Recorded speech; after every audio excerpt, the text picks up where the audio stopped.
Hi guys! Welcome to week 3 of our Bible study on 1st and 2nd Peter. I hope you're all enjoying the series so far and that the Lord is speaking to you. You'll remember that Peter closed chapter 2 by addressing servants and instructing them and us on how to live the kind of life that Jesus lived. Well, now in chapter 3 he begins by addressing the wives. Be good wives to your husbands and responsive to their needs. There are husbands who are indifferent as they are to any words about God will be captivated by your life of holy beauty. Peter highlights an interesting point here that's still very applicable in 2020. He's basically saying that if a husband is not a Christian, then they will come to know God through their wife's actions because they will be captivated by your life of holy beauty. What matters is not your outer appearance, but your inner disposition. Life isn't always how we think it's going to be when we're kids. These days it's quite rare to meet someone when you're a kid, date, get married, move in together, have kids and stay together for happily ever after. Everyone's situations are different and everyone got to where they are today through different choices that they've made because of the different circumstances that they've been in. But God has used every one of those circumstances and choices to get you all to where you are today.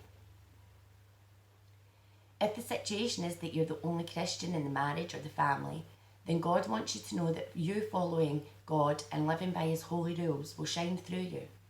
You're being an example to your loved ones every day, and because of that, they may come to know God through you.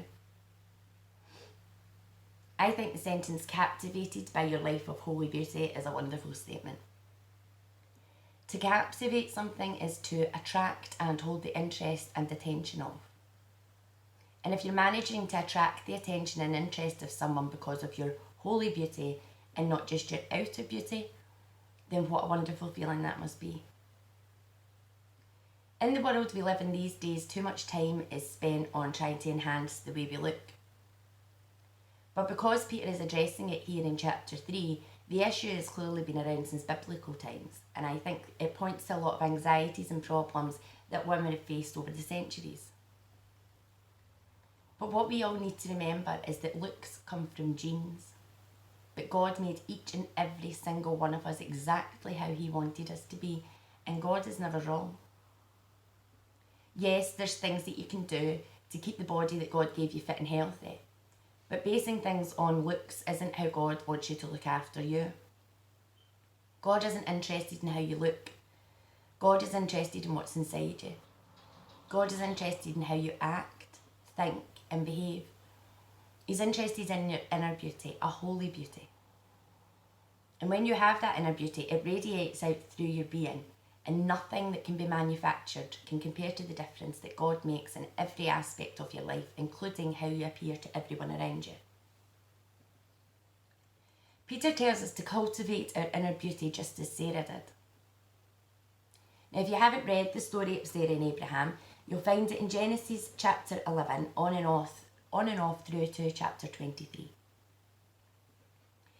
Sarah embodies the themes of fear and doubt, which is a stark contrast to Abraham's faith and hope message. She is undoubtedly a Bible matriarch, partly because even though she didn't have an easy life, she was still obedient and faithful to both her God and her husband. She was barren. She had to up sticks and move every time she was told. She was passed off as Abraham's sister twice. She laughed at God's prophecies for her life. She didn't have the best attitude, and like most women, when things weren't happening quickly enough for her, she came up with her own plan. She decided to give her maidservant Hagar to Abraham for a wife, so that he would at least have a son from someone if she couldn't give him one. But unsurprisingly, this completely backfired on Sarah when Hagar gave birth to Ishmael. Years passed and Ishmael grew and had a relationship with his father. And still, Sarah remained childless. But finally, when she was 90 years old, God promised her a son again. At first she laughed, and I would have laughed too. But just a few verses later, you read one of the most profound statements ever to be made. Is anything too hard for God? God can do anything. God is not hindered by physical limits. He transcends all things, and that is why he confidently stated in verse 14, "At the appointed time I will return to you, according to the time of life, and Sarah shall have a son." I love how God just appears into a situation when you feel like everything's hopeless, and how he says, "at the appointed time." His appointed time, not our appointed time or Sarah's appointed time, but God's appointed time. This always reminds me that our plans are often not the same as God's, or if they are, we as humans are mighty impatient and want things to happen right now. But God does things at the correct and appointed time, just as he did for Sarah. In spite of the initial laughs, Sarah came to truly believe God could and would do what he said. We're told in Hebrews 11 that by faith Sarah herself also received strength to conceive seed, and she bore a child when she was past the age, because she judged him faithful who had promised. One act of believing faith can have long-lasting ramifications. From Sarah's son Isaac came countless multitudes and nations and kings. There was clearly a special bond between Abraham and God, but as I studied Sarah, I came to realise that there was also a special bond between God and Sarah. Sarah is the only woman ever to have her name changed by God. Sarah was blessed by God to become a royal princess. She would be a mother of nations to come. She would also be a mother of kings of people. Royal lineages would come from her. She would be the mother of the royal line of King David, from which the Saviour would come. Sarah truly is one woman of faith. She came to know that no obstacle was too hard for God to overcome. Nothing is too hard for God to accomplish. That's the faith she had, and we need to have the same faith so that as wives, girlfriends and partners, we are able to shine the gentle, gracious inner beauty of God onto our families and act as a shining beacon for him and his works. But it's not all just up to us women. Peter includes the men in this guidance too. In verse 7 he states, "The same goes for you husbands. Be good husbands to your wives. Honour them, delight in them. As women, they lack some of your advantages. But in the new life of God's grace, you're equals. Treat your wives then as equals so your prayers don't run aground." I wonder how many times this verse has been quoted in homes throughout the ages in order to make a point. And as someone who's passionate about equal opportunities, anyone making the statement, "as women, they lack some of your advantages," would probably annoy me, but I don't think Peter's against women. In fact, I don't even think Peter's talking about the physical advantages that men have over women. I think it was more the social and cultural advantages that Peter is talking about here. We need to remember that when this was written in AD 70, life was wildly different from it is now in 2020. The Israeli Declaration of Independence, which provides equal rights to men and women, only came into force in 1948. As recent as 2013, gender segregation was still happening on public transport, and it wasn't until 2017 that the Jerusalem Magistrates Court ruled that the employees of airlines could not request female passengers change their seats just because men wished them to. So that's how it is nowadays. You can imagine the types of advantages that men had over women back in AD 70. But Peter's clearly telling us in verse 7 that even though women lack some of the advantages men are entitled to, because of our new life in God's grace, we're all equals and we must treat each other as equals. Not one person is more important than the next to God. We're all equal. Peter sums up his instructions on how to live life just as Jesus did in verses 8 through to 12, telling us to be agreeable, be sympathetic, be loving, be compassionate, and be humble. Exactly how Jesus was when he walked the earth. If we are loving, compassionate, and humble, then the people around us will see the difference in us. And much like when Peter was telling the wives to be examples to their husbands, we will be examples to the world. Instead of retaliation and sharp-tongued sarcasm, we should bless. That's not always the easiest thing to do, which again is the joys of being human.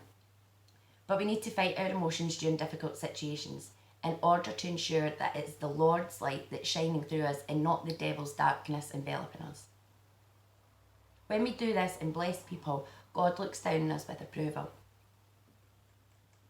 The Authorised Bible puts it like this: "For the eyes of the Lord are over the righteous, and his ears are open unto their prayers, but the face of the Lord is against them that do evil." Now, I don't know if you know this, but this week is Mental Health Awareness Week, and the theme for this year is kindness. It seems apt during these difficult times that we're going through. Nicola Sturgeon was in the news at the start of the week doing her daily briefing, explaining about this being Mental Health Awareness Week and how she's encouraging us all to be kind. When Peter lists these instructions on how to live life like Jesus did, it can all be summed up in one word: kindness. Every time we're kind to someone, we're a blessing to that person. We may not even know how much our kind act affects them, but we should know that every kind act gives a blessing, whether it's the person giving the kindness or the person receiving the kindness. Someone always receives a blessing. And to be honest, it's easy for us to be kind to almost everyone just now. We're in the midst of a global pandemic. It's during times like this that the human nature God gave us shines through with acts of kindness the world over. But what Peter is telling us is that we should be kind all the time. Jesus was kind all the time. When this pandemic is over and our grandkids are learning about it in history class, will they be taught that the global pandemic changed the world and made it a more loving, compassionate and kinder planet to live on? Or will they learn that in 2020 there was a global pandemic, and for that year, almost everyone the world over became agreeable, sympathetic, loving, compassionate and humble? But slowly and surely, as the year came to an end, the pandemic ended and the world returned to how they had once known it. 2021 was just like 2019. No kindness. Peter is talking about the Lord's light shining through us by our actions. So when the world begins to have less kindness, it's up to us as Christians to continue Jesus' work and show the world the difference that God has made in each and every one of us. Sometimes doing something kind can be a bit scary, but Peter tells us in verse 13, "If with heart and soul you're doing good, do you think you can be stopped? Even if you suffer for it, you're still better off." This point is driven home when you remember how the Pharisees continually tried to stop Jesus from doing all his wondrous works, but they never succeeded. Even when he was sentenced to death on the cross, the Pharisees thought they had succeeded, but unbeknown to them, this was all part of God's plan. And for over 2,000 years, Jesus has continued doing wondrous works each and every day for every one of us.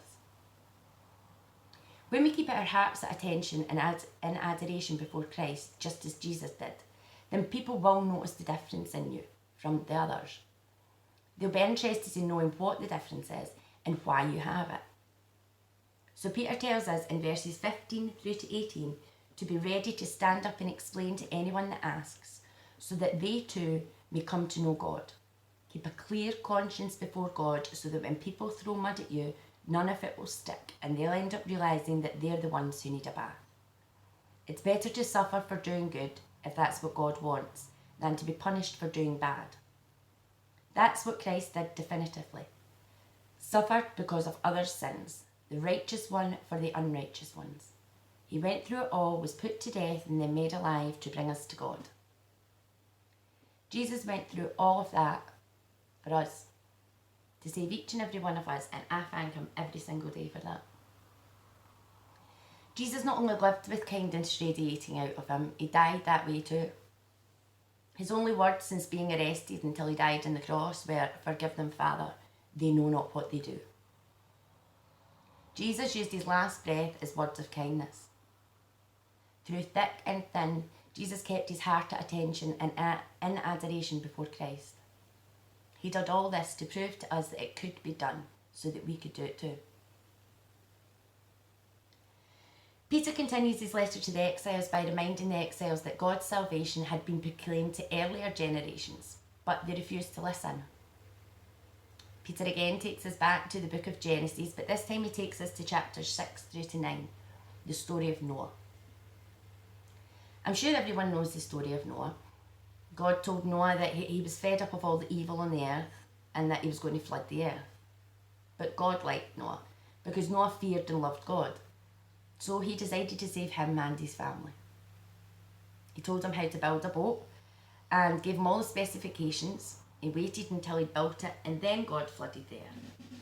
But Noah and his family, along with 2 of every creature, were saved on the boat.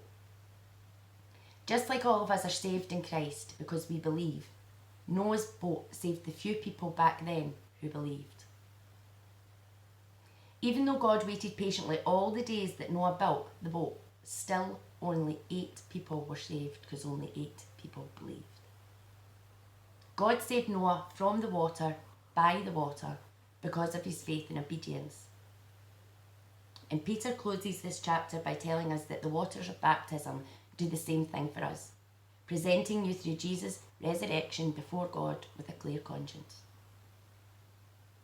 Do you have a clear conscience before God? Are you keeping your hearts at attention and adoration before Christ?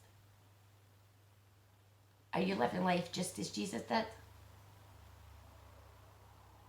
In a world where you can be anything, be kind. Next time we'll be studying 1 Peter chapter 4. Till then guys, stay safe, clap for our key workers and be kind.